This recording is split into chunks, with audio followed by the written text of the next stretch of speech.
que no sean un somnífero al corazón, sino que sean bellas para todos y cada uno de nosotros.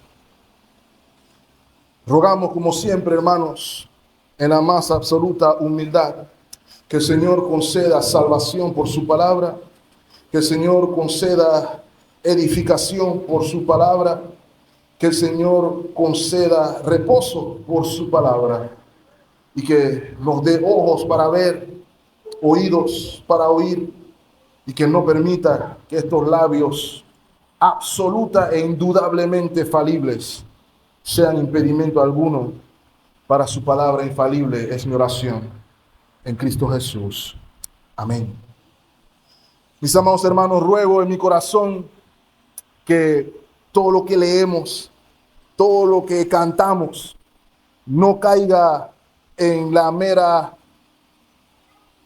repetición, sino que podamos meditar en todo, porque de hecho, todo lo que hemos leído hoy, todo lo que hemos cantado hoy, todo lo que hemos orado hoy, apunta a este momento.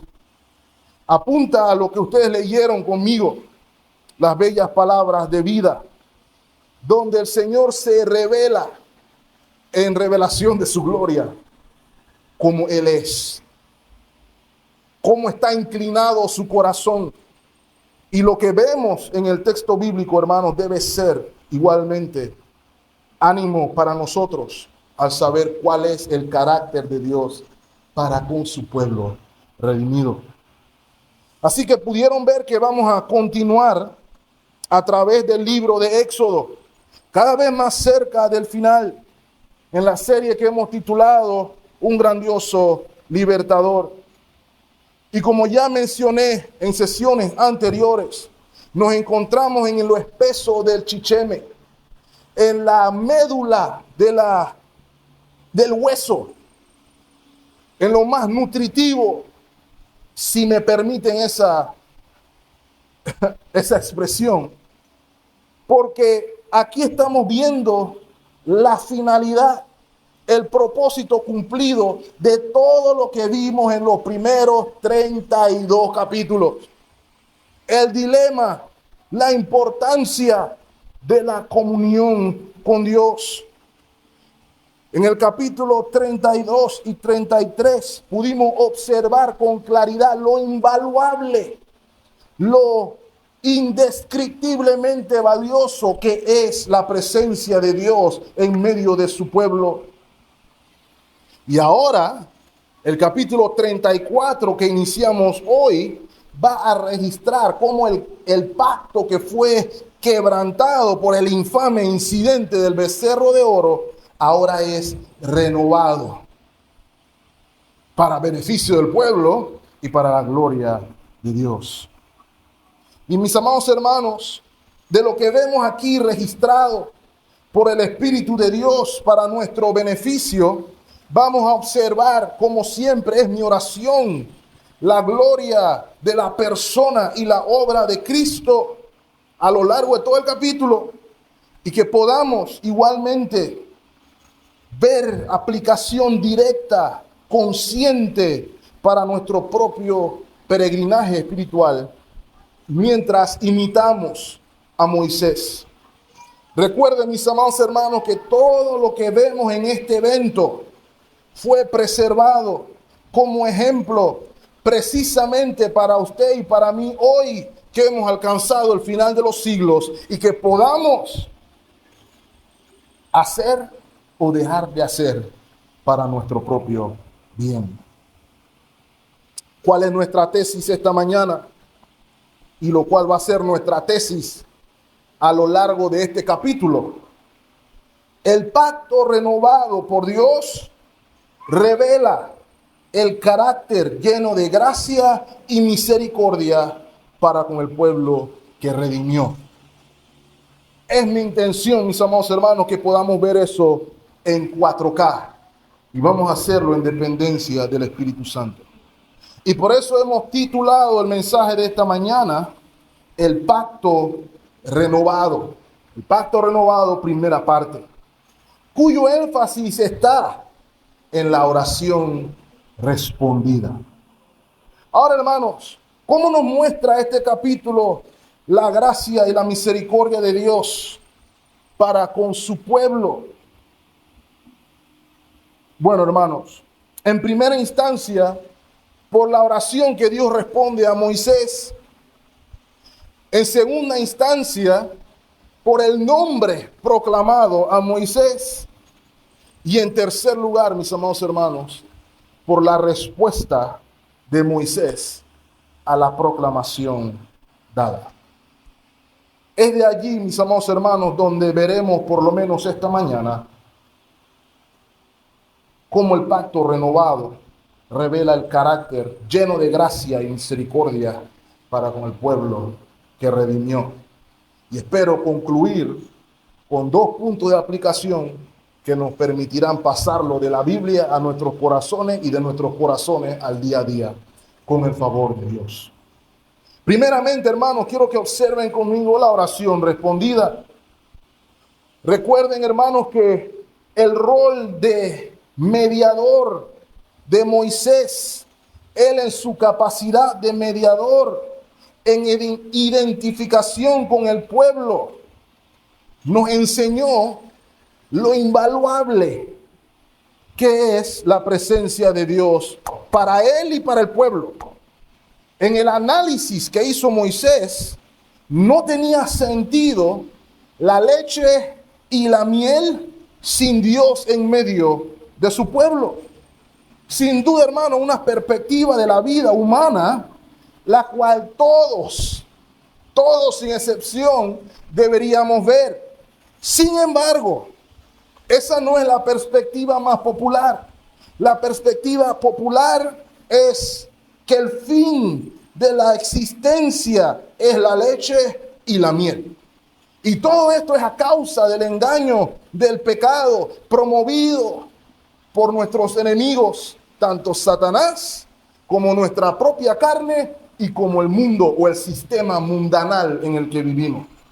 Ellos nos infunden por nuestros sentidos, a través de las redes sociales, a través de la televisión, a través de la radio, a través del medio que usted quiera, que el propósito de la vida es leche y miel. Y que si usted obtiene leche y miel, usted ha logrado el propósito de la vida.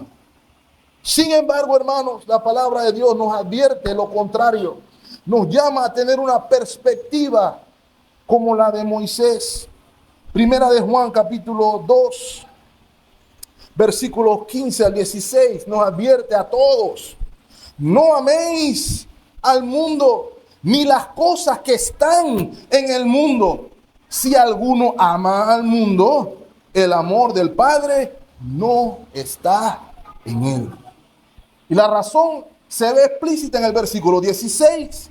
Porque todo lo que hay en el mundo, los deseos de la carne, los deseos de los ojos y la vanagloria de la vida, no provienen del Padre, sino del mundo. Y es por eso que Moisés hace esta petición desesperada delante de Dios, porque él entendió por la gracia de Dios que la vida sin Dios no vale absolutamente de nada. Para nada. Por eso, hermanos, vemos cómo Dios concede la petición a Moisés. Dios le dijo que su presencia y su reposo estarían con él y en medio del pueblo. Pero recordemos que Moisés hizo una petición adicional. Y la petición adicional fue: quiero ver tu gloria. Una oración que dijimos la semana pasada todos deberíamos hacer. Un deseo profundo por una mayor profundidad, valga la redundancia, de la gloria de Dios, más allá de lo que ya hemos experimentado hasta aquí. Una revelación completa de la gloria de Dios en beneficio nuestro. Moisés quería un nivel más profundo de conocimiento e intimidad con Dios. Y mis amados hermanos, Dios respondió esa oración positivamente. Él iba a poder ver la gloria de Dios hasta el punto que el estado caído en el que está se lo iba a permitir. Y eso es lo que estamos viendo en las primeras palabras de nuestro texto. Es Dios cumpliendo esa oración. Éxodo 34, 1 al 3. Y Jehová dijo a Moisés: alízate 2 tablas de piedra como las primeras, y escribiré sobre estas tablas las palabras que estaban en las tablas primeras que quebraste. Versículo número 2. Prepárate pues para mañana y sube de mañana al monte de Sinaí y preséntate ante mí sobre la cumbre del monte. Y no suba hombre contigo, ni parezca alguno en todo el monte, ni ovejas ni bueyes pascan delante del monte. Ahora, hermano, hasta aquí quiero mostrarles que el propósito del ascenso, porque Moisés vuelve a subir al monte, el propósito es doble. El primero lo vemos en el sentido de que el pacto iba a ser renovado. ¿Cómo sabemos que el pacto iba a ser renovado? Porque Moisés iba a tener que subir con 2 tablas nuevas para escribir lo que se perdió en las tablas iniciales. Ahora hablaremos más de esto en los sermones que siguen, pero es importante que veamos que ya aquí cambia algo. En la primera tabla, ¿quién las puso? Dios. Dios mismo las recortó y las alisó. ¿A quién se le está pidiendo alisarlas en esta segunda ocasión? A Moisés. Así que Moisés es el que tiene que subir las peñas en vez de bajar las peñas. Lo segundo que usted y yo debemos notar ahí, lo vamos a ver más adelante, es que quien escribe ahora, aun cuando Dios dice que él va a escribir, más adelante vamos a ver que le dice a Moisés: escribe ahora. Y hay un cambio allí. Y vamos a notar a partir de ahí, hermanos, cómo la revelación ahora viene por inspiración. Lo que usted y yo tenemos hoy en nuestras palabras es Dios inspirando a hombres para darnos la revelación de la palabra de Dios. Ese cambio se da a partir del incidente del becerro de oro. Pero por lo menos entendemos que el pacto va a ser renovado para alivio de todos los israelitas. Y el segundo propósito del ascenso, como relata el texto, es responder a la oración que Moisés hizo de que Dios mostrara su gloria. Ahora, hermanos, debemos de considerar nuevamente, porque esto es importante, ¿quién podía subir al monte? ¿Aarón? No. ¿Algún animal podía ir? ¿La mascota quería? ¿La familia podía subir? No. ¿Podía subir Josué, quien estuvo ahí todo el momento? No. Nadie podía subir. Solamente el mediador tenía acceso directo a la presencia de Dios. Y es un recordatorio, hermano, que no debemos pasar por alto cada vez que vemos textos así. La santidad de Dios no es algo que debe tomarse a la ligera. Nosotros servimos un Dios santo, un Dios que nos llama a santidad, como vamos a ver inclusive un poco más adelante. Y el hecho del incidente del becerro de oro no hizo que Dios dijera: voy a tener que ser menos santo para poder tener comunión con ellos. La santidad de Dios no es negociable. Dios no puede dejar de ser santo. Es en su esencia, como su nombre lo revela. Así que Dios no hizo ninguna tabla mediana. Su santidad se mantiene. Y en virtud de la santidad de Dios, observamos que los términos de la relación no se iban a acomodar para lo que sucedió. Los términos de la relación iban a ser exactamente los mismos. No iban a haber menos mandamientos en esta segunda ocasión. No iban a hacer ajustes a los mandamientos. Los mandamientos iban a ser exactamente los mismos, porque el carácter de Dios es el mismo. Su santa naturaleza, su santo carácter nos es revelado en la ley, como ya vimos, tanto en el Decálogo como en el libro del pacto. Y hermano, ustedes lo saben igual que yo. Dios es el mismo ayer, hoy y siempre. Él no cambia, Él es el mismo. Lo que tenemos que cambiar somos nosotros. De modo, hermanos, que la respuesta de la oración de Moisés de ver su gloria desde la abertura, desde la grieta en la cual se escondió para poder verla, se comienza a cumplir a partir del versículo 4.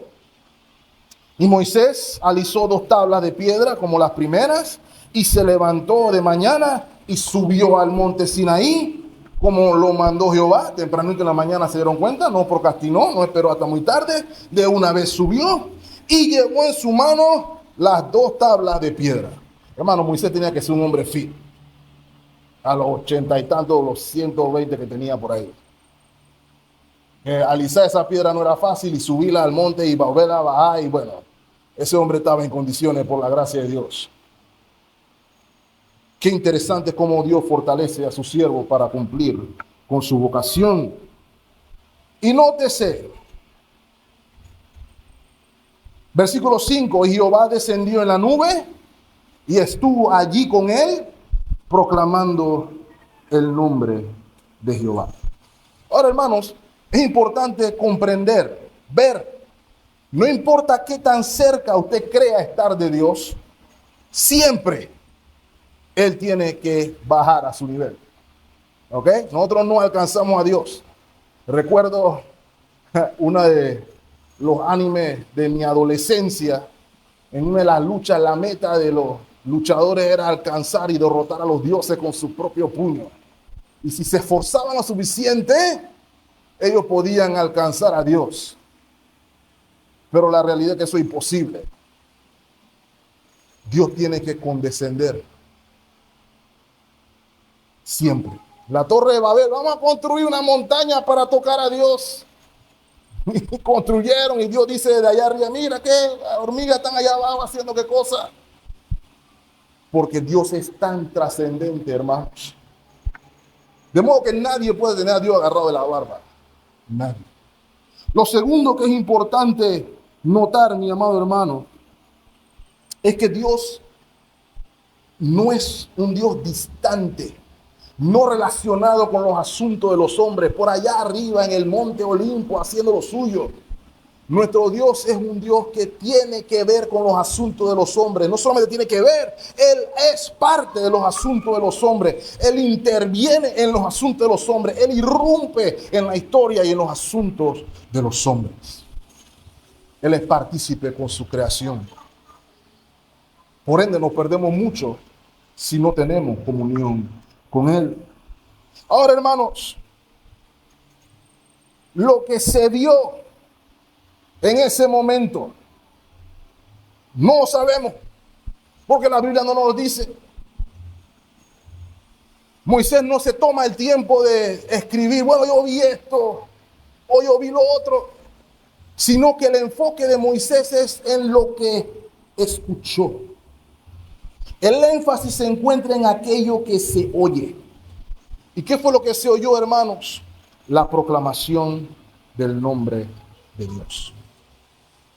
De modo, hermano, que quiero que al ver la oración respondida, observamos la proclamación del nombre.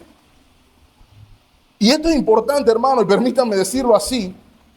Primero, porque hoy en día los nombres no tienen el mismo peso que los nombres tenían antes.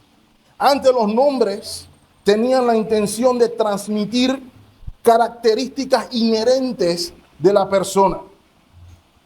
Si un papá en tiempo bíblico llamaba a su hijo Dolor, era porque tener a ese niño fue un dolor. Si el papá llamaba a su niño Bonito en esa época, era porque su niño era bonita. Hoy puede que sí, puede que no. ¿Ok? Pero sobre todas las cosas, cuando se utiliza o se habla del nombre de Dios, el nombre de Dios conlleva todo lo que su naturaleza y atributos es. El nombre de Dios es literalmente Dios mismo. Su reputación, su fama, su naturaleza.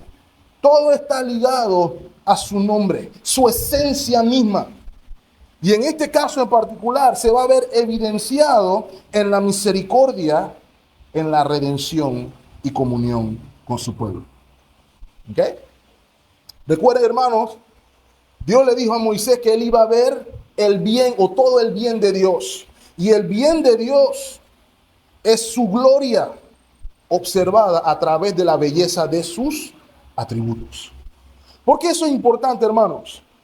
En nuestros días es muy común tratar de entender la gloria de Dios en términos de producción, en términos de ambiente. Vamos a crear un ambiente, vamos a crear una atmósfera. En ese léxico se tiende a entender la gloria de Dios. Vamos a hacer lo que tengamos que hacer para que podamos sentir la presencia o la gloria de Dios. Sin embargo, mis amados hermanos, hoy primordialmente nos vamos a dar cuenta que la palabra de Dios nos llama a ver la gloria de Dios en la revelación de sus atributos, en lo que Él ha hecho, en quien Él es y que nos ha mostrado, primordialmente por su palabra.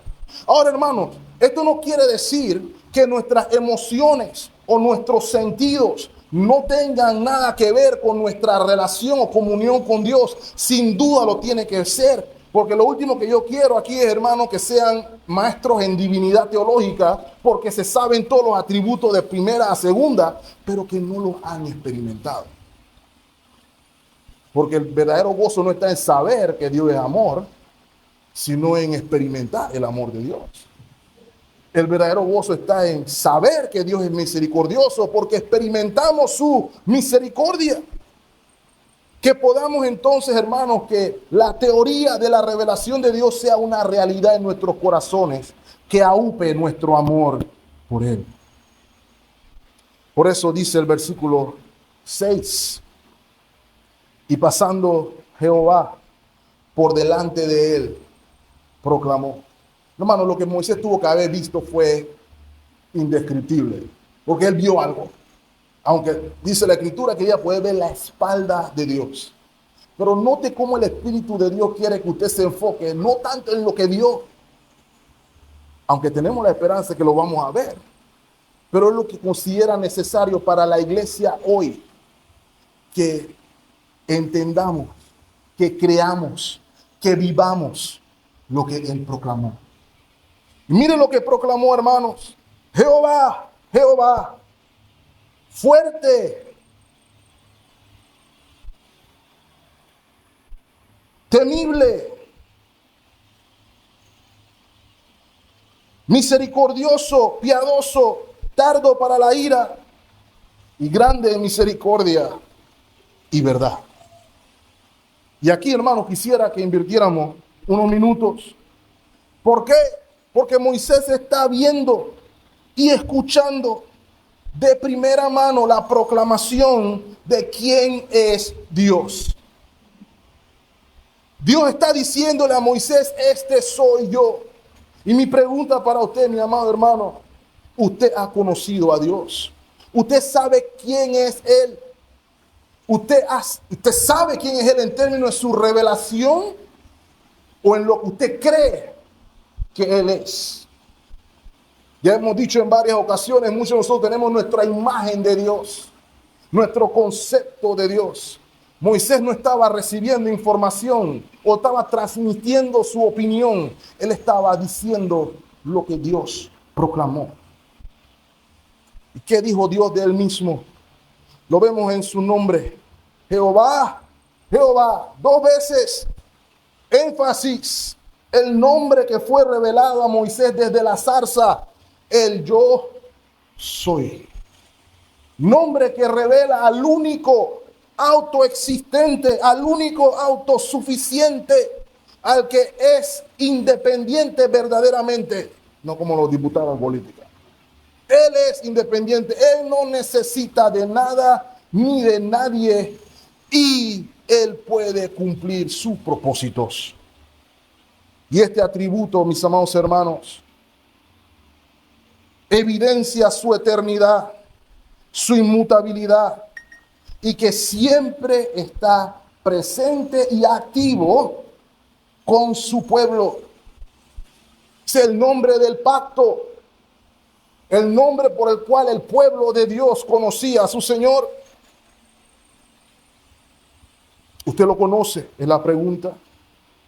¿Ha sido revelado a usted? El nombre expresa al Redentor de Israel y al Señor del pacto. ¿Y qué se lo dice de Jehová? Nos vamos a dar cuenta que de Jehová se exalta su misericordia. Ese es el atributo por el cual Dios quiere que sea conocido. Y esto va a ser interesante, hermano, porque por lo que yo escucho a veces parece que el Dios del Antiguo Testamento es un hombre que está bravo siempre con todo el mundo. Tiene un problema de ira, necesita terapia y psicología porque siempre está bravo con el mundo, por lo que algunas personas describen. Pero la manera en que el Dios todopoderoso, autoexistente, se revela delante de Moisés es enfocado en el atributo de la compasión y la misericordia. Y se nos dice que es un Dios fuerte, implicando que es todopoderoso, hermanos, capaz de poner por obra todo aquello que Él quiera hacer. Todas sus acciones, no hay quien la pueda detener. Y se describe como misericordioso. Hermano, esa palabra misericordioso que usted ve allí tiene la intención de transmitir el término de compasivo. ¿Y a qué se refiere con compasivo, mis amados hermanos? La capacidad o el deseo amoroso de sacar de la miseria al pueblo de su amor. Mejorar la situación que el pecado ocasionó a su pueblo. Esa es la compasión que se refiere. El de querer arreglar tu vida, el de mejorar tu vida en términos de tu relación con Dios. Y el tercer término es piadoso, asociado con la gracia de Dios. Recordándonos, hermano, que no es porque hubiera algún mérito alguno en los israelitas por lo cual fueron llamados para ser el pueblo del pacto. De hecho, el Señor dice que eran el más insignificante de los pueblos, de modo que es por pura gracia que ellos son objeto de la compasión y la misericordia de Dios. Se nos dice también que el Señor es tardo para la ira. Y aquí vuelvo a hacer el énfasis, hermano, no es un Dios caprichoso, no es un mecha corta, sino que Él es amplio para perdonar. Y es el énfasis que quiero que saquemos esta mañana. Él concede oportunidad para el arrepentimiento. Y hermano, la evidencia de eso es precisamente lo que está sucediendo con el pueblo de Israel. Ellos van a llegar a la tierra prometida y ellos van a sacar a todo el mundo de ahí. Y los que no leyeron Génesis dirán, ay, esa gente estaba ahí primero. ¿Cómo es posible que el Señor hiciera que sacaran a esos pobres cananeos, a esos pobres heveos y todos esos feneceos que estaban allí en la tierra? Primero, la tierra era de ellos. Si usted no lee Génesis, usted no puede entender. Pero si usted recuerda de Génesis, Dios le dice a su amigo Abraham que el pueblo que iba a salir de sus entrañas, del cual saldría el Mesías, Él iba a ejecutar el juicio de Dios sobre estas naciones. ¿Por qué? Cuando llegan a la tierra prometida, porque todavía la maldad de ellos no había llegado hasta el tope, hasta el límite de donde Dios había decretado que les iba a dar chance, digámoslo así. De modo que 400 años después, siglos después que Abraham se murió, fue que entonces Dios ejerció juicio sobre los pueblos que se encontraban aquí. Piénsenos bien, hermanos, cómo se nos revela el carácter de nuestro Señor, tardo para la ira. Romanos capítulo 2, versículo 4. La advertencia que hace el apóstol: o menospreciáis las riquezas de su benignidad, paciencia y longanimidad, ignorando que esa benignidad, esa longanimidad, esa paciencia tiene un propósito: guiarnos al arrepentimiento. Ese es el carácter de nuestro Dios. Por eso se nos dice que es grande en misericordia. Y hermano, esa palabra, se las digo, es Hesed. Y esa palabra es amplia, es difícil de interpretar, es difícil de encapsular todo lo que implica. Sin embargo, lo más simplificado posible que puedo decirles es que es un compromiso amoroso, leal hacia el pueblo con el que él hizo pacto. Piensen en la figura del matrimonio, que considero yo ejemplifica mejor el concepto de Hesed. Un amor fiel, un amor fidedigno con quien él hizo compromiso, ratificado con verdad. Aquí refiriéndose a la fidelidad y la certeza de nuestro Señor. Eso es lo que está describiendo o proclamando el nombre de Dios. Eso es lo que está escuchando Moisés en medio de lo que ve. Y ese atributo se ve en el versículo 7, en la aplicación. Y que guarda misericordia, ¿a quiénes, hermanos? A millares. Que perdona la iniquidad, la rebelión y el pecado, y que de ningún modo tendrá por inocente al malvado, que visita la iniquidad de los padres sobre los hijos y sobre los hijos de los hijos, hasta la tercera y cuarta generación. ¿Qué se nos está diciendo aquí, hermanos, con el versículo 7?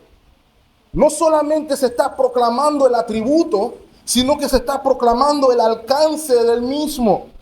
Miren, dice, esa misericordia es a millares, y la implicación es que abarca generaciones de personas, de individuos. Y ese alcance se manifiesta primordialmente, mis amados hermanos, en el perdón.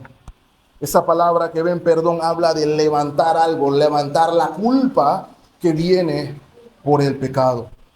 Manifestado en tres palabras importantes a observar aquí, hermanos, que no quisiéramos pasar por alto. Esa misericordia, millares, se manifiesta en el perdón de la iniquidad. ¿Lo ve allí? La iniquidad es una distorsión o perversión de aquello que es bueno y recto. Lo que hizo el pueblo de Israel con el becerro es un ejemplo de iniquidad. Lo que hemos hecho nosotros con la perversión de la ideología de género, eso es iniquidad. Lo segundo, la rebelión, que también describe al pueblo de Israel. El claro rechazo, el voluntario rechazo del señorío divino en su pueblo. Eso fue lo que sucedió cuando el pueblo dijo: Aarón, yo no sé qué le pasó a Moisés, Dios no sé qué hizo, haznos un Dios a nuestra imagen y vamos a olvidarnos de todo lo que pasó hace 40 días atrás. Esa es la rebelión. Y es lo que sucede, hermanos, cuando en rebeldía a la clara revelación del señorío de Dios sobre todas las cosas, y decimos: yo soy el propio Señor de mi vida y yo hago las cosas a mi manera. Hasta eso alcanza perdón por parte del Señor. Y el versículo continúa diciendo que es el pecado. Y aquí ya es un término más amplio, porque implica errar la marca, errar el blanco. Es una visión más general. Cualquier falla, cualquier error contrario a la voluntad de Dios. Todo esto, mis amados hermanos, encuentra perdón en Dios en virtud de su gracia y en virtud de su misericordia. Y al mismo tiempo hay una paradoja, hermanos, porque al mismo tiempo Dios no anula su justicia, porque se nos dice entonces que Él no tendrá por inocente al culpable. Ahora, hermano, con respecto a esa porción de la iniquidad de los padres sobre los hijos, quiero también tomarme un momento para que podamos entender esa porción en su justa dimensión. Primero, lo que está haciendo eso de los padres, el pecado de los padres, castigar el pecado de los padres sobre los hijos y sobre los hijos de los hijos, es una revelación en primera instancia de la gravedad del pecado, hermanos. Es lo primero que ustedes tenemos que observar aquí. Los varones lo vimos en nuestro estudio el viernes. Nunca pensemos que el pecado es algo solamente yo y Dios, sin importar si es un pecado secreto, hermano. Todo pecado afecta a alguien más. Y sobre todas las cosas afecta a nuestros seres queridos. Tiene un efecto en quienes nos rodean. Y por eso el pecado estaba teniendo efecto en las generaciones siguientes. Y por eso, hermanos, no creemos en el pecado generacional desde el punto de vista de que si mi papá fue narcotraficante, yo estoy destinado a ser narcotraficante. Ese no es el tipo de pecado al que nos referimos aquí. Nos estamos refiriendo a la realidad triste de que el pecado del padre es voluntariamente replicado por el hijo y replicadamente y igualmente replicado por el hijo del hijo, hasta que el arrepentimiento rompa ese ciclo. Eso es lo que se nos está diciendo aquí. Los hijos serán castigados no porque su papá pecó, o por el pecado de su padre, serán castigados si repiten o replican el pecado de su padre. Sin embargo, hermanos, lo que más llama la atención es que la misericordia de Dios se extiende por millares y la condena por el pecado termina en la cuarta generación. ¿Qué quiere decir esto, hermanos? Que recordemos, donde abunda el pecado, sobreabunda la gracia de Dios. Es lo que está diciéndole Moisés a Dios. Ahora, hermanos, ¿qué es esto entonces? Dios está revelando como un Dios que se deleita en perdonar. ¿Usted ha pensado de Dios así? Un Dios que se deleita en perdonar. Un Dios que se gloria en extender misericordia. La Biblia nos demuestra o nos enseña un Dios que se deleita en perdonar. Acompáñenme a Miqueas capítulo 7, versículo 18. ¿Qué Dios como tú, que hace qué cosa, hermanos? Que perdona la maldad y olvida el pecado del remanente de su heredad. Lo ve, hermano, en la conexión con el pacto. No retuvo para siempre su enojo. ¿Por qué, hermanos? Porque se deleita en la misericordia. Ahora, hermano, ¿cuál es la paradoja? ¿Cómo un Dios que se deleita en el perdón, que se deleita en la misericordia, no tendrá por inocente al culpable? No hará pagar al que hace iniquidad. Bueno, mis amados hermanos, en el tiempo de Moisés, el sentido era entender que donde hubiera arrepentimiento, hubiera o iba a haber perdón. El sistema levítico, todo lo que vimos en el tabernáculo, apunta a la realidad donde esa verdad se cumple. ¿Y saben dónde se cumple, mis amados hermanos? En la cruz del Calvario. Es en la cruz del Calvario donde la misericordia de Dios y la justicia de Dios se encuentran. Algunos poetas, más poetas que yo, más versados, ya dicen que la justicia de Dios y la misericordia de Dios se besan en la cruz del Calvario. Porque allí el pecador penitente recibe la misericordia de Dios y el inocente, el Cordero de Dios que quita el pecado del mundo, paga lo que los inicuos hicieron. Esto nos apunta a la gloria de Cristo en el Calvario. Mis amados hermanos, esta realidad fue tan profunda que esta revelación de Dios que Moisés oyó se convirtió en la confesión de fe o en el credo del pueblo de Israel. Y me pregunto si esa es su confesión de fe también. Por ejemplo, Salmo 86, versículo 5. Dice el salmista: porque tú, Señor, eres bueno y perdonador y grande en misericordia para con todo lo que te invocan. Ahí mismo, versículo 15. Mas tú, Señor, Dios misericordioso y clemente, note, lento para la ira y grande en misericordia y verdad. Lo leímos en nuestro tiempo de confesión, mis amados hermanos. Esta oración se fundamenta en la gloriosa revelación del carácter de Dios. Es la revelación que fundamenta nuestra oración. Es la oración que fundamenta el ciclo de confesión, mis amados hermanos. Porque eres lento para la ira y grande en misericordia.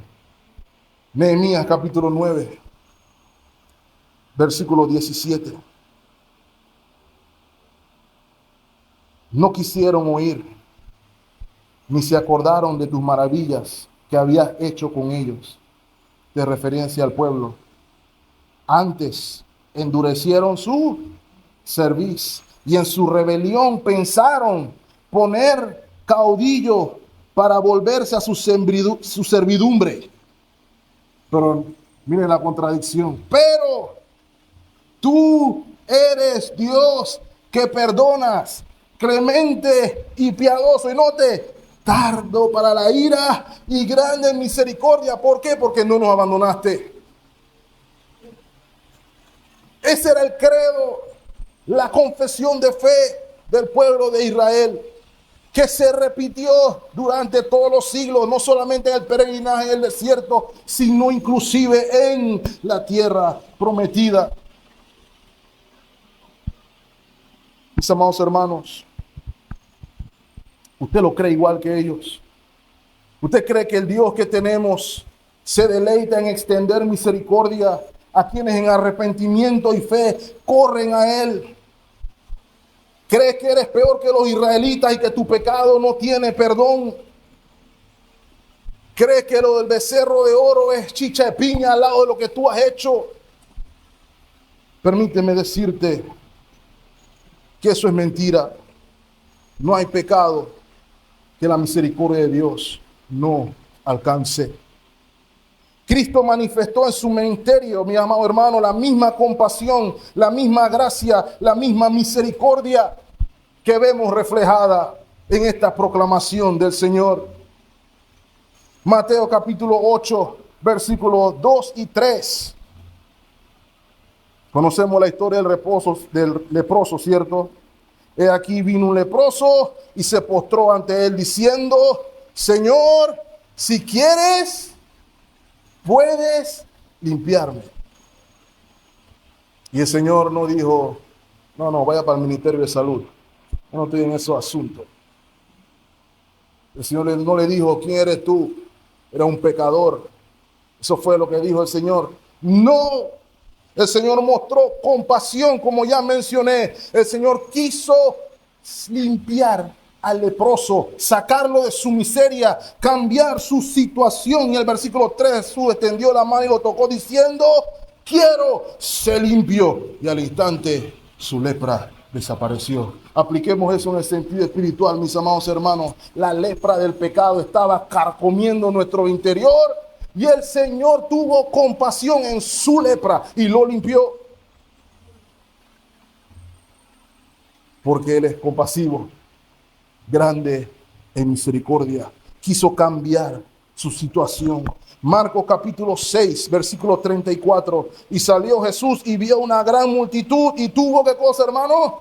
compasión de ellos. ¿Por qué? Porque no tenían carro, porque no tenían plata, por eso no tuvo compasión. No, porque eran como ovejas que no tenían pastor. Y comenzó entonces a enseñarle muchas cosas.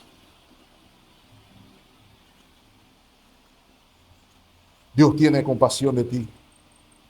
Último texto en esta línea. Hebreos capítulo 4, versículo 15. Porque no tenemos un sumo sacerdote que no pueda compadecerse de nuestras debilidades, sino uno que fue tentado en todo según nuestra semejanza, pero sin pecado. Él es el mismo hoy, hermanos. Él sigue siendo grande en misericordia. No me interesa cuál sea su situación. No me interesa cuál sea el pecado que hayas cometido o en el cual te encuentras batallando. El punto no es ese. El punto es el siguiente. ¿Confiarás en Él o vas a seguir autocompadeciéndote? ¿Confiarás en Él o vas a seguir diciendo, es que no se puede conmigo porque yo soy esto o lo otro? ¿Confiarás en Él o seguirás autojustificándote? Esa es la diferencia entre conocer al Dios que es grande en misericordia y desconocerlo. En el estudio que tuvimos el viernes, el hermano Carlos nos recordó un caso interesante. El pastor Arcis Sproul tuvo una muchacha en su oficina en una ocasión que le decía, pastor, ya yo he tratado todo este asunto del arrepentimiento 1, 2, 3 veces y el Señor no me ha resuelto mi problema. El Señor no me está escuchando mi oración. No se puede. Y el hermano Arcis Sproul le responde de manera sabia, en mi opinión, diciéndole, tiene que pedir al Señor por no confiar en su promesa. No, espere, ¿cómo que tengo que pedir al Señor? ¿No está oyendo que yo fui al Señor y ese? Tiene que confiar en la promesa del Señor. ¿Saben cuál es la promesa, hermano? Lo leemos todos los días del Señor aquí. Primera de Juan 1:9. Si confesamos nuestros pecados, Él es fiel y justo para perdonarnos y limpiarnos de todo mal. Eso es lo que Dios dice de Él. ¿Quién es usted? Va a decir que eso es mentira. ¿Quién es usted? Va a decir que Dios le mintió y que Él no quiere limpiarlo y que Él no quiere que usted sea limpio y en comunión con Él. Lo que puede estar faltando, hermano, es fe, confianza en Dios, de que lo que Él dijo, lo hará. ¿Por qué no ha cambiado, hermanos? Esa es su inclinación. Su corazón es amplio en perdonar. Él no es el papá pegón que los ateos quieren hacerle ver. Él es el Padre amoroso que al pueblo que amó, que al pueblo que redimió, quiere ver bien y dedica su trabajo y su energía en que el pueblo esté bien. Y la evidencia era el pueblo de Israel, hermano. Dígame qué día le faltó algo al pueblo. Dígame qué día necesitaron algo. Porque su Dios estaba velando por ellos. Ahora, hermanos, permítanme entonces tocar el último punto. La respuesta a la proclamación. Moisés pidió ver la gloria de Dios. Y Dios en su gracia le respondió. Y le respondió como todos nosotros deberíamos responder ante tal proclamación. Versículo 8. Entonces Moisés, de mala gana, con artritis en la rodilla, dice ahí tu versículo, hermano. No, esa palabra me pareció importante. Él pudo haber dicho, entonces Moisés bajó la cabeza. Pero el texto nos dice que Moisés, apresurándose, bajó la cabeza hacia el suelo y adoró. Ante la revelación de la gloria de Dios, ante la proclamación del nombre de Dios, al ver que nuestro Dios es fuerte, misericordioso, piadoso, tardo para la ira, grande en misericordia y verdad, la respuesta debe ser correr, adorar. Y mis amados hermanos, eso es lo que el acto de inclinarse rostro a tierra significa. Es una señal de sumisión y reverencia. Y bueno, repito, no implica solamente cantar, no implica solamente tocar un instrumento, no implica solamente orar, implica la entrega completa a quien es grande en misericordia. Entrega total en sumisión y en reverencia. Salmo 134 dice, pero en ti hay perdón. ¿Con qué propósito, hermano? Para que seas reverenciado. Si el perdón de Dios a usted no le parece buena nueva, usted no va a adorar jamás en espíritu y en verdad. Y por eso, hermanos, nuevamente, un evangelio sin la condición del hombre, sin el estado del hombre, es un evangelio utilitario. Piénselo por un momento, hermano. Todos hemos escuchado la leyenda del genio de la lámpara.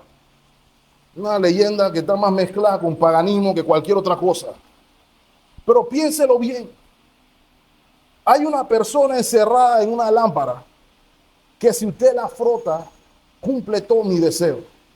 Y cuando usted vio en alguna cómica o programa de televisión donde salía el genio de la lámpara, al dueño de la lámpara tratándolo con respeto, siquiera. Genio, muévete, dame. Ese era mi esclavo. Y de hecho el genio le decía a la persona, amo. ¿Saben lo doloroso de eso, hermano? El genio de la lámpara es un mito pagano. Pero muchos de nosotros vemos a Dios como un genio de la lámpara. A veces seguimos un evangelio del genio de la lámpara. Señor, hoy quiero esto. Señor, hoy quiero lo otro. Señor, hoy quiero lo otro.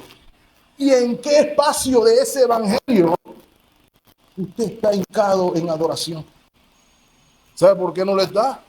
Porque usted no ha experimentado al que es grande en misericordia. Porque si usted lo experimentó, hermano, usted hace como los leprosos. Usted hace como el ciego Bartimeo. Usted quiere adorar. Nuestra vida de oración está ligada al reconocer la proclamación del único Dios verdadero. Versículo 9. Ante esa revelación, Moisés dice, y dijo, sí, ahora, Señor, he hallado gracia en tus ojos. Vaya ahora el Señor en medio de nosotros, porque es un pueblo de dura cerviz, y perdona nuestra iniquidad, nuestro pecado, y tómanos por tu heredad. Hermanos, usted se puede preguntar, ¿por qué tanta insistencia de Moisés? Desde el capítulo 32, ya el Señor le está diciendo, todo lo que tú quieras, te lo voy a dar. Pero vuelve Moisés a pedir lo mismo. ¿Está haciendo mal Moisés? Hermano, permítame plantear la tesis de que usted y yo deberíamos hacer lo mismo que Moisés. A veces queremos llegar delante de Dios con una oración nueva, moderna. Queremos algo nuevo todos los días. Voy a pedirle algo que nunca he dicho. Tengo que decirle algo que nunca he hecho. Pero hermanos, este es un acto de dependencia. Y muchas veces, hermanos, seamos conscientes. Nuestras peticiones son las mismas. Porque nuestra lucha con el pecado es la misma. Nuestra lucha con el desánimo es el mismo. Y hermano, Dios se deleita en escuchar la petición de su pueblo. Él no se aburre de escucharlo a usted. Él no se aburre de saber que usted depende de Él. Él quiere oír que usted depende de Él. Acérquese confiadamente al trono de la gracia y dígale, Señor, dame el pan nuestro de cada día. Señor, ayúdame con esto que tengo toda la vida luchando y aún no puedo. Porque lo que vemos aquí, mis amados hermanos, es que es una oración que se fundamenta en las promesas y en el carácter de Dios. No tengamos miedo de orar la Biblia, hermano.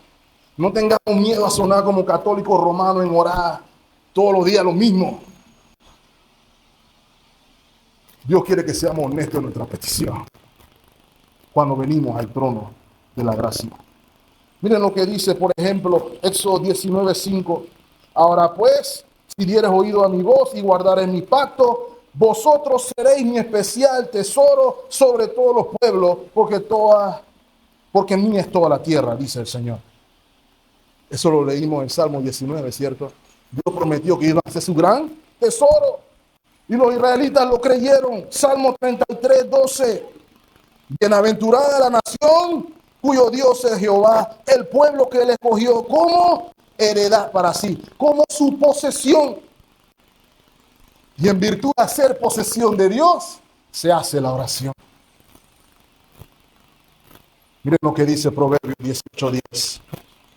Torre fuerte es el nombre de Jehová.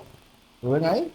En virtud de su atributo, en virtud de su revelación. Y a él correrá el justo y será levantado. Lo que está diciendo Moisés en esta parte de la oración. Te necesitamos. Te necesitamos, Señor. Este pueblo es de dura cerviz. Te vamos a necesitar. Mis amados hermanos, el perdón de Dios, como vamos a ratificar, no es una lección o una licencia, mejor dicho, para pecar. Por el contrario, el perdón de Dios es el reconocimiento de que sin la gracia y misericordia de Dios, usted y yo no podemos vivir. Si usted entiende que el Dios es perdonador como una licencia para pecar, usted entendió mal el evangelio, como dice el apóstol Pablo. De modo que pecaremos para que abunde la gracia, en ninguna manera, dice el Señor. El perdón de Dios es un reconocimiento de nuestra necesidad de Él. ¿Y cuál fue la respuesta divina, mis amados hermanos? Y Él contestó, versículo 10, he aquí yo hago pacto delante de todo tu pueblo. Haré maravillas que no han sido hechas en toda la tierra, ni en nación alguna, y verá todo el pueblo en medio del cual estás tú, la obra de Jehová, porque será cosa tremenda lo que yo haré contigo. Hermanos, la renovación del pacto implica que todo lo que Dios diseñó se iba a cumplir. Y pensémonos bien, hermanos, Dios tenía como intención proclamar su gloria a las naciones. La promesa que se le hizo a Abraham incluía a las naciones. En ti serán benditas todas las familias de la tierra. No tenía en mente un solo grupo étnico. Todas las familias de la tierra iban a ser benditas en su descendencia. Su pueblo tiene una vocación, como dice el Salmo 96:3. Proclamar entre las naciones, ¿qué cosa, hermanos? Su gloria. Si usted la vio, usted tiene el deber de proclamar en todos los pueblos sus maravillas. ¿Qué maravillas tenían que proclamar los israelitas? Cómo el Señor los sacó de Egipto, cómo el Señor abrió el mar rojo, cómo el Señor los alimentó con maná, cómo el Señor le dio agua al sediento, cómo el Señor le dio vestido, calzado, codornices, etcétera, etcétera, etcétera. Cómo fue misericordioso cuando se rebelaron. Esas son las maravillas que ellos tenían que contar. Ahora les pregunto, hermano, ellos fallaron. Y esa labor está dada ahora a la iglesia. Usted sabe que usted tiene que proclamar la gloria de Dios igualmente. Mis amados hermanos, la máxima maravilla que nosotros estamos llamados a proclamar es que la segunda persona de la Trinidad tomó naturaleza humana y habitó entre nosotros y vimos su gloria como la del unigénito del Padre, y que las naciones ahora serían salvas por la fe en Él. Y por ende, usted y yo, el pueblo, la iglesia, tiene la vocación de anunciar al mundo las virtudes de aquel que nos llamó de las tinieblas a la luz admirable. Así alumbre vuestra luz delante de los hombres, para que vean vuestras buenas obras y glorifiquen al Padre que está en los cielos. Hermano, permítame cerrar con 2 puntos de aplicación. Porque de nuevo quisiera, hermano, que podamos ver la teoría de lo que Moisés recibió como proclamación, para que esté en nuestros corazones y que podamos vivirla conscientemente en nuestro día a día. La primera aplicación que yo encuentro de todo este asunto de la proclamación de la gloria de Dios en la oración respondida es que estamos llamados a una actitud de meditación y contemplación del Evangelio, porque el Evangelio revela la gloria de Dios en Cristo. El Evangelio es algo de todos los días, no nada más el día que creí, sino Evangelio en la mañana, Evangelio al mediodía, Evangelio en la tarde y Evangelio en la noche, porque vivimos por y para el Evangelio de nuestro Señor Jesucristo, el cual aplica en todas las áreas de nuestra vida. Y para ejemplo, miren cómo lo describe el apóstol Pablo, 2 Corintios, capítulo 4, versículo 1. Por lo cual, teniendo nosotros este ministerio, según la misericordia que hemos recibido, dice el apóstol, no desmayamos. Antes bien, dice el apóstol, renunciamos al oculto y vergonzoso, no andando en astucia, ni adulterando la palabra de Dios. Note, sino por la manifestación de la verdad, recomendándonos a toda conciencia humana delante de Dios. Versículo 3. Pero si nuestro evangelio está aún encubierto, entre los que se pierden está encubierto, en los cuales el Dios de este siglo cegó el entendimiento de los incrédulos para que no les resplandezca la luz, note hermanos, del evangelio de la gloria de Cristo, el cual es imagen de Dios. Versículo 5, porque no nos predicamos a nosotros mismos, sino a Jesucristo como Señor y nosotros como vuestros siervos por amor de Jesús. Versículo 6, porque Dios que mandó de las tinieblas resplandeciese la luz, es el que resplandeció en nuestros corazones para iluminación del conocimiento de ¿qué? De la gloria de Dios en la faz de Jesucristo. Estamos llamados, hermanos, a no dejar de meditar en la gloria del Evangelio. ¿Usted cree que esa experiencia de Moisés se le olvidó? ¿Usted cree que Moisés se olvidó de lo que vio y que oyó ese día? Eso que Moisés vio y oyó ese día fue el antes y el después de todo su caminar con Dios. Esa fue la certeza que necesitaba en su caminar con Dios. ¿Cuál es la suya, hermano?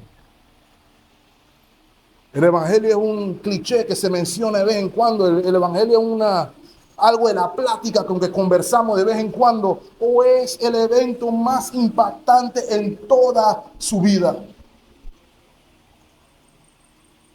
Si no lo es, permítame decirle porque no ha conocido al Señor. Y la última aplicación. Este es un atributo comunicable de Dios.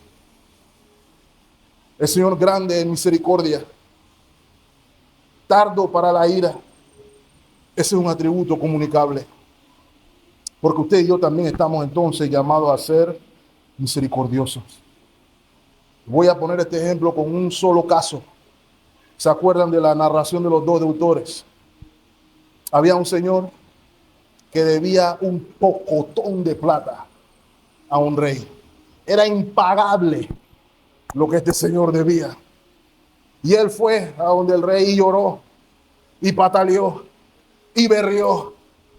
Y el rey lo perdonó. Toda la deuda se la absolvió. El hombre se fue feliz a su casa sin deber un real. Pero no se fue feliz a su casa. Antes de ir para su casa, fue a alguien que le debía $1 en términos de proporción. Alguien le debía $1 y él fue allá, ¡hey! Pasa lo mío. Pasa lo mío o vamos a la ley. Y la persona, no, pero que no tengo trabajo, me botaron, no tengo para pagarte, dame chance que yo te quiero pagar. Vamos para la ley. Y lo llevo a la ley. ¿Okay? Pero ahí no termina la historia. El Señor explica el punto de la historia. Y quiero que lean conmigo Mateo 18, versículo 32. El rey se enteró del bochinche. La noticia voló.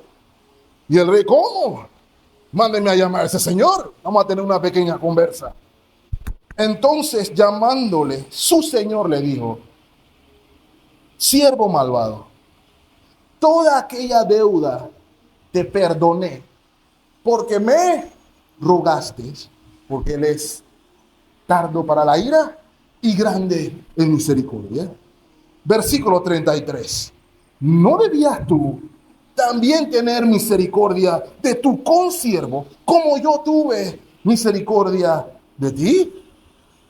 Mi hermano, el Señor sabe lo que hace, porque deja ahí eso en silencio. Él no le da chance ni de responder, porque la pregunta es para nosotros hoy. Versículo 34. Entonces su señor, enojado, lo entregó a los verdugos hasta que pagase todo lo que debía. Hermano, y estaba meditando en eso. ¿Usted sabe lo que significa eso? Él no podía pagar esa deuda.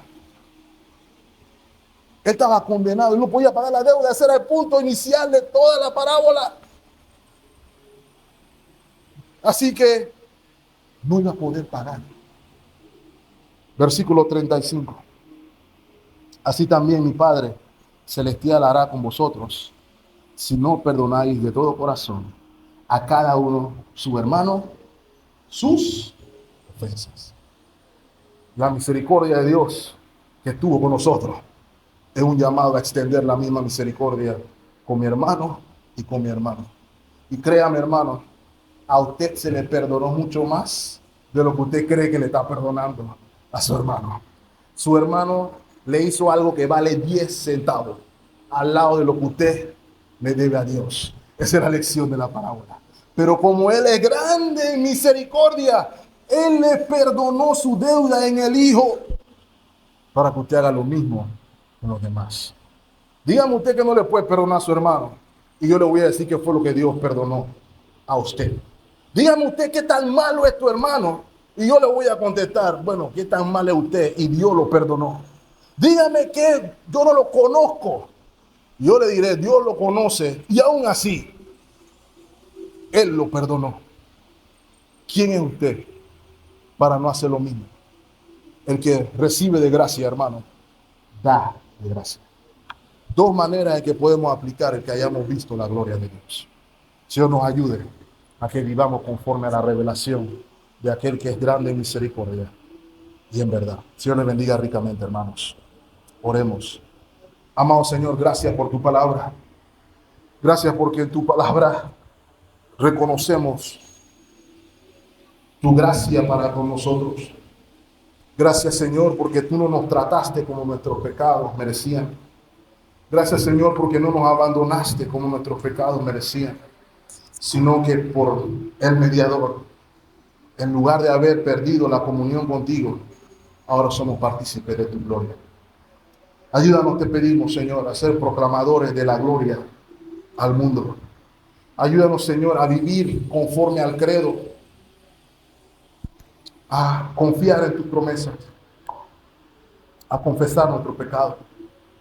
Y te pedimos, Señor, que nos acompañes en nuestro peregrinaje, porque estamos inclinados al mal, lo reconocemos, pero dependemos de ti para que nos sostengas.